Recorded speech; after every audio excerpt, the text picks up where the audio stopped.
Gimana kabar kalian selama new normal ini? Sudah mulai kembali kerja seperti sedia kala? Sudah mulai masuk kerja 9 to 5? Atau jangan-jangan masih WFH dan masih ada yang unpaid leave? Di WhatsApp story saya melihat teman-teman pengusaha tour and travel yang destinasinya masih dalam satu provinsi sudah mulai menggeliat, sudah mulai gencar promosi dan menerima bookingan trip.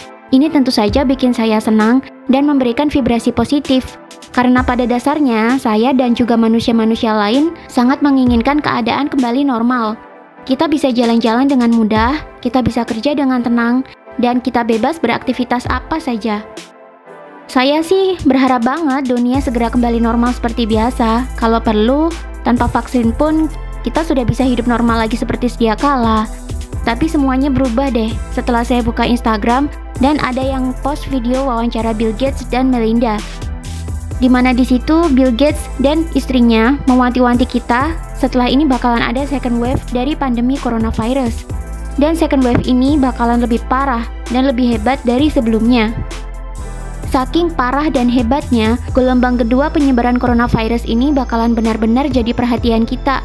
Bahkan negara yang lolos dari coronavirus yang sudah 0 kasus seperti Selandia Baru pun kali ini gak akan lolos dari gelombang kedua ini. Ketika melihat video itu saya tertawa. Saya melihat Bill Gates menuturkan peringatannya kesannya seperti seorang gangster kampung yang sedang mengancam warga kampungnya. Yakin banget kalau habis ini bakalan ada gelombang kedua COVID-19 yang bakalan jauh lebih hebat dari sebelumnya.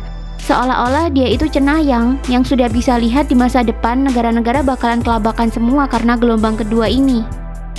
Dari sini terlihat banget bahwa dia sepertinya ingin meyakinkan penduduk dunia untuk tidak beraktivitas dulu selama vaksin COVID-19 belum dikeluarkan. Lah, padahal vaksinnya sendiri nunggu dia rilis, yang entah kapan dia bisa rilis. Katanya sih dalam waktu 18 bulan setelah persebaran COVID-19 jadi pandemi global. Itu artinya vaksin baru bisa keluar paling cepat pertengahan 2021. Bagi penggemar teori konspirasi, sikap Bill Gates yang menggebu-gebu ini tentunya malah menjadi petunjuk penting bahwa COVID-19 memang bikinan. Sebuah proyek farmasi besar berkedok pandemi, ujung-ujungnya jualan vaksin dan mengeruk keuntungan berlimpah. Tentunya teori ini sulit untuk ditepis. Karena apa? Yayasan Bill Gates saat ini menjadi pendana paling besar di WHO. Kalian bisa cek online di Wikipedia. Siapa saja sih pendana WHO? Bill Gates adalah pendana terbesar di sana. Dulu ada Amerika Serikat yang jadi pendana terbesar. Tapi sejak Donald Trump ngambek gara-gara coronavirus, Amerika Serikat mencabut pendanaannya untuk WHO. Dan sekarang Amerika Serikat justru keluar dari WHO. Presiden Donald Trump ini benar-benar mengingatkan saya pada Ibu Siti Fadilah, mantan Menteri Kesehatan di era Susilo Bambang Yudhoyono dulu. Keberaniannya sama persis dengan Donald Trump, berani menentang WHO yang dianggap tidak becus menangani pandemi.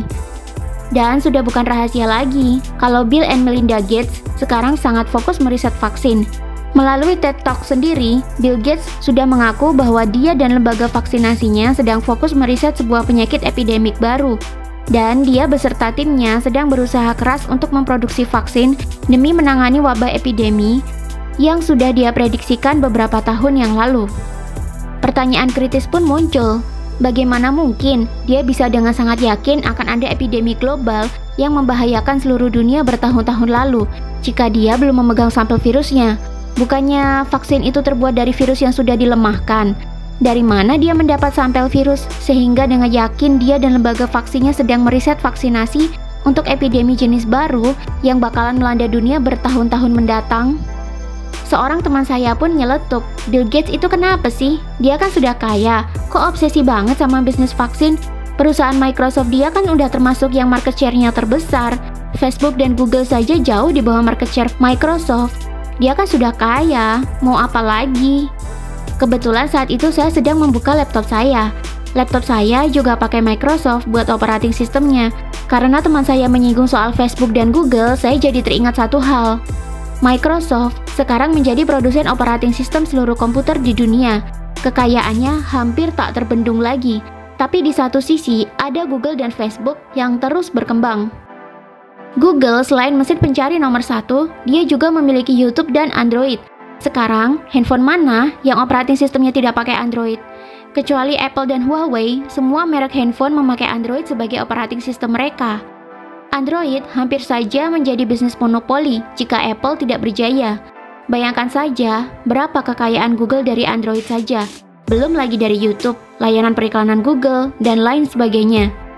Dan jangan lupa, sekarang semua orang memiliki handphone, malah ada satu orang yang memiliki 2 handphone sekaligus.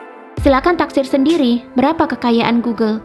Dan ini akan terus naik karena ke depan orang-orang akan semakin lebih suka bekerja dan berkomunikasi secara mobile dan ringkas. Laptop dan PC hanya digunakan untuk pekerjaan yang lebih kompleks. Otomatis, penggunanya juga profesi-profesi tertentu. Tidak semua orang akan menggunakan komputer. Semakin lama, pengguna komputer akan terus menurun, sedangkan pengguna handphone akan terus mengalami kenaikan. Bagaimana dengan Facebook? Meskipun sekarang Facebook mulai turun penggunanya, tapi jangan lupa, Facebook juga memiliki WhatsApp dan Instagram. Siapa sekarang yang tidak menginstal WhatsApp dan Instagram di handphonenya? Hampir nggak ada kan? Bahkan kita teleponan sekarang lebih suka pakai WhatsApp call ketimbang pakai pulsa reguler. SMS hampir nggak pernah lagi kita sentuh. Dan Facebook Group juga diprediksikan akan terus melonjak naik.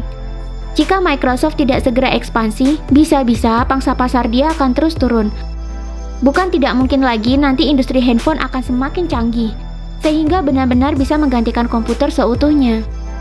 Jika hal itu terjadi, Microsoft harus segera exit sebelum bernasib sama seperti Yahoo dan Nokia. Otomatis, Bill Gates harus memutar otak mencari sektor industri teknologi baru yang lebih menguntungkan dan bisa menjadikan dia pionir, seperti saat Microsoft menjadi pionir saat meluncurkan operating system untuk komputer dulu. Dan, bisnis vaksin bakalan jadi ladang bisnis yang sangat gurih buat Bill Gates dan Microsoft. Mengapa bisa demikian? Mari kita lihat fakta menarik berikut ini. Yang pertama, vaksin sangat diperlukan untuk membuat tubuh manusia kebal terhadap penyakit tertentu. Bagi penyakit yang sifatnya endemik, vaksin bisa menjadi hal wajib untuk membuat manusia sehat dari penyakit tersebut. Kita yang tinggal di Indonesia saja memiliki penyakit endemik seperti malaria, TBC, dan hepatitis. Tentu banyak dari kita yang sedari bayi sudah disuntik vaksin TBC sejak kecil. Kita tidak pernah tahu kapan waktunya orang tua kita menyuntikkan vaksin ke tubuh kita. Yang kita tahu, tanda bekas vaksin ini sudah menjadi bekas luka di lengan atas kita. Dan biasanya, bekas lukanya tetap ada sampai kita dewasa. Sekarang coba cari tahu, mana anak-anak di Indonesia yang tidak disuntik vaksin sejak kecil? Rata-rata yang tinggal di perkotaan dan dekat dengan posyandu atau puskesmas pasti divaksin. Vaksin telah menjadi semacam kebutuhan bagi manusia. Tanpa disuruh pun, jika tim medis memaparkan bahayanya penyakit-penyakit epidemi di Indonesia dan vaksin bisa mencegah penularan penyakit tersebut pada tubuh anak, tanpa dipaksa pun orang tua pasti meminta untuk menyuntikkan anaknya dengan vaksin.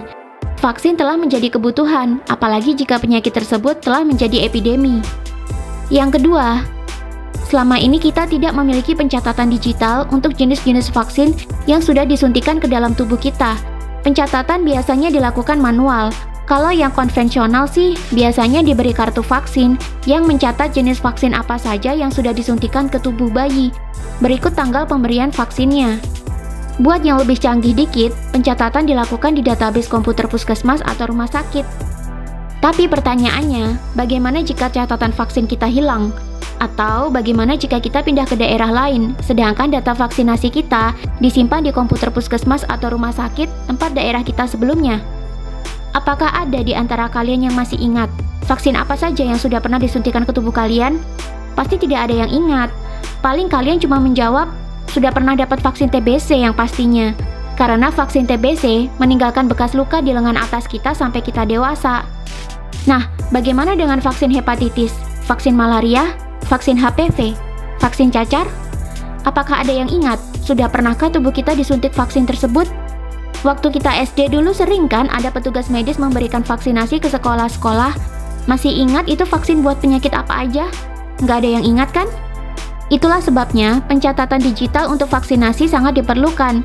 Bila data vaksinasi manusia disimpan secara online, terkumpul dalam satu server, kemanapun manusia pindah, dia tidak akan pernah lupa vaksin apa saja yang sudah dan belum dia terima. Data vaksin kalian bisa diakses secara real-time lewat internet, berikut dosis, tanggal, dan lokasi tempat kalian menerima vaksinnya. Tidak akan ada lagi ceritanya kalian vaksin double-double. Sudah suntik vaksin lagi karena lupa sudah punya vaksinnya atau belum. Ya, kalau harga vaksinnya murah sih nggak apa-apa. Kalau mahal seperti vaksin HPV, tentunya kalian nggak mau dong vaksin 2 kali. Cukup 1 kali aja daripada buang-buang duit. Nah, pencatatan digital untuk vaksinasi ini sampai sekarang belum ada teknokrat dan belum ada pengusaha yang bermain di sana. Padahal vaksin itu kebutuhan dan bisa saja berubah jadi kewajiban jika statusnya adalah epidemi yang serius. WHO saja bilang kalau virus COVID-19 ini tidak akan bisa hilang. Nasibnya bakalan kayak virus HIV. Dia akan terus ada di bumi ini dan menjadi endemik di masing-masing negara. Itu artinya nasibnya juga bakalan sama kayak malaria, TBC, hepatitis, dan jenis-jenis penyakit endemik lainnya. Untuk bisa menangkal virus tersebut supaya tidak menginfeksi tubuh manusia, satu-satunya jalan ya disuntik vaksin sejak manusia masih berusia dini.